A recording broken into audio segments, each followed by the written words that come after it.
డెఫినెట్‌గా ఉత్తరాంధ్రలో స్పెషల్లీ విజయనగరం జిల్లాలో కుటుంబ రాజకీయం ఏదైతే నడిచిందో మొన్నటి వరకు దానికి పూర్తి స్థాయిలో ఫుల్ స్టాప్ పెట్టింది. ప్రజలందరూ కూడా తిరస్కరించారు. ప్రజలందరూ కూడా మార్పు కావాలి. కొత్త నాయకత్వం కావాలి. ఈరోజు విజయనగరం జిల్లాలో most of them are first timers.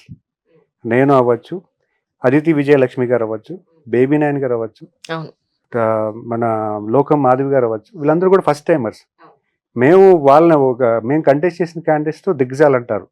కానీ మేము నమ్మింది ఏంటంటే ప్రజలతో ఉన్నప్పుడు, ప్రజల సర్వీస్ కోసం, ప్రజల మేలు కోసం ఆలోచించినప్పుడు ఎటువంటి వాళ్ళైనా కూడా, ఎటువంటి పెద్ద లీడర్ అయినా కూడా ఓటమి తప్పదు. So because we are in to the public. ఇప్పుడు సార్ చూస్ చేసిన లీడర్షిప్ కానీ మాకు ఇచ్చిన గైడ్ లైన్స్ ఏంటంటే పబ్లిక్తో ఎక్కువ అసోసియేట్ అవ్వమంటున్నారు, పబ్లిక్ సర్వీస్లో ఎక్కువ ఉండమంటున్నారు, పబ్లిక్ గ్రీవెన్సెస్ని ఎక్కువ అడ్రస్ చేయమంటున్నారు. And we are doing that.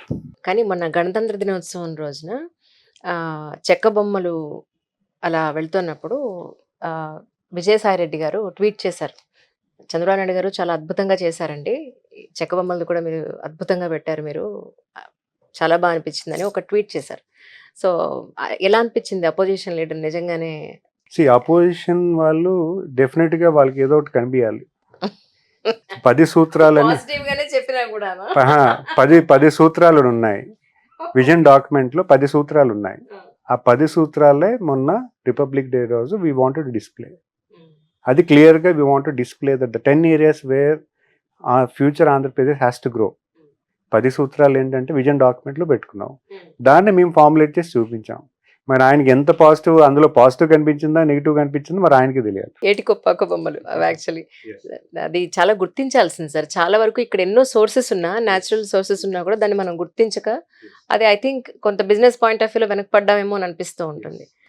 Yeah, apart from this అంటే సోషల్ మీడియాలో ఒక అపోహ ఉంది ఏంటి అంటే బొత్స సత్యనారాయణ గారికి మీరు పాదాభివందనం చేశారు అని చెప్పాను. దాని మీద మీరు క్లారిటీ కూడా ఇచ్చారు.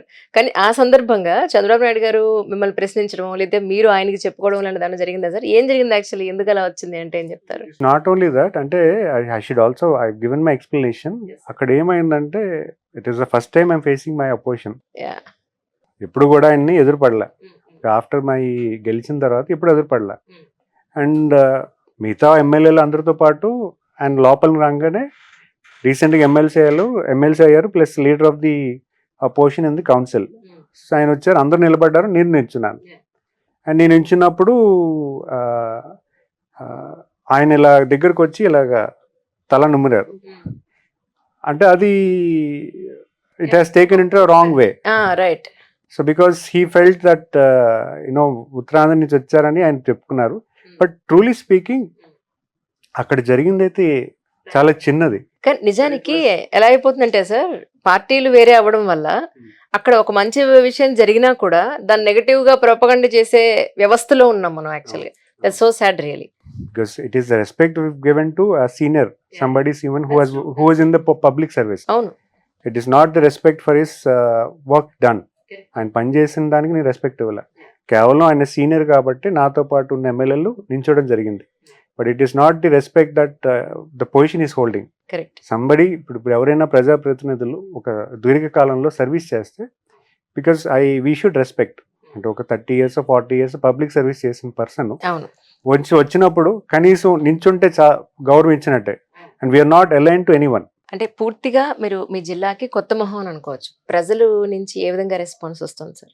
అంటే కొత్త మొక్కం అంటే we don't act because we're already working with. I know especially మీ వరకే నేను చెప్పేది, మీ ముందు తరాలు ఉన్నప్పటికీ కూడా. నేను పాలిటిక్స్ లో రాకముందు ఐఎమ్ ఇంటూ ఎన్జిఓస్, చాలా ఎన్జిఓస్ లో పనిచేశాను. సో చాలా రూరల్ ఆర్గనైజేషన్స్ అవ్వచ్చు, లేకపోతే లోకల్గా ఉన్న రోటరీ సంస్థ అవ్వచ్చు, లేకపోతే ఈ క్రెడై నుంచి చేసే యాక్టివిటీస్ కానీ, హోటల్ అసోసియేషన్లో కానీ, లేకపోతే మెసానిక్ టెంపుల్ ద్వారా కానీ చాలా యాక్టివిటీస్ మేము చేస్తూ ఉన్నాం. సో లోకల్ విజయనగరంగా తెలుసు as a person, they know me. But స్టేట్లో it's new, I'm new face. Right. మీరు వెళ్ళలేదండి దావోస్? వెళ్ళలేదా మీరు? నేను వెళ్ళలేదు. అంటే ఇండస్ట్రీస్ నుంచి ఒకరు రిప్రజెంట్ చేశాము. And me being 2 ministry from the industries, Bharat and మైసెల్. Bharat అవును, భరత్ గారు వెళ్ళారు. అవును అవును. అదే నిన్న పవన్ కళ్యాణ్ గారు ఒక వీడియోలో మాట్లాడుతున్న, మీరు ప్యాంట్ షర్ట్ వేసుకుని లేదు అని అంటే కోట్ వేసుకుని షూస్ వేసుకుని వెళ్ళిపోతే ఇన్వెస్ట్మెంట్స్ రావండి, ఇక్కడ లా అండ్ ఆర్డర్ సరిగా ఉండాలి కదా అన్న వీడియో ఒకటి బయటకు వచ్చింది. అది అది ఏ విధంగా తీసుకోవాలి ప్రజలు అనేది చాలా డిస్కషన్స్ జరుగుతున్నాయి. ఇదొకటైతే బొత్స సత్యనారాయణ గారు ఎస్పెషల్లీ ఇన్వెస్ట్మెంట్స్ లేవు, ఏమీ లేవు, ఇదంతా ఒత్తి బోగస్ అన్న పాయింట్లో మాట్లాడారు ఆయన. ఈ రెండింటిని ఎలా చూడాలి అంటారు మీ ఉద్దేశ ప్రకారం? సో ఖచ్చితంగా బొత్స సత్యనారాయణ గారి వ్యాఖ్యలు అయితే మాత్రం ఖండించాలి. ఎందుకంటే వాళ్ళకి ఇచ్చిన అవకాశం, ప్రజలు వాళ్ళకి 20 సంవత్సరాల అవకాశం ఇచ్చారు. వాళ్ళు ఏం చేశారు? వాళ్ళు ఈ ఉత్తరాంధ్రకి ఏం చేశారు? ఎటువంటి న్యాయం చేశారు? ఎటువంటి ఇండస్ట్రీ ఎంప్లాయ్మెంట్ కోసం వాళ్ళు తీసుకొచ్చిన చెప్పుకోవడానికి ఏమైనా ఉందా? ఏమి కనీసం ఒక ఇండస్ట్రీని కానీ ఏమీ తీసుకురాలి. కంప్లీట్గా ఉత్తరాంధ్ర అభివృద్ధి పట్ల, ఉత్తరాంధ్రలో మంచి లైఫ్ స్టైల్ క్రియేట్ చేసే విధానంలో కూడా వాళ్ళు ఫెయిల్ అయ్యారు. ఈరోజు చూసుకుంటే గ్రామాల్లో చూసుకుంటే 70-80% వలసలకు వెళ్ళిపోతున్నారు. స్పెషల్లీ నా కాన్స్టిట్యున్సీలో there are lot of villages which are empty. పని కోసం అని చెప్పి ఇంకా వేరే ఊర్లు వెళ్ళిపోతున్నారంటే ఎంత దయనీయ స్థితిలో విజయనగరం జిల్లాలో ఉందని మనం చెప్పాలి. దానికి కారణం ఎవరు? బొత్స సత్యనారాయణ ఫ్యామిలీ.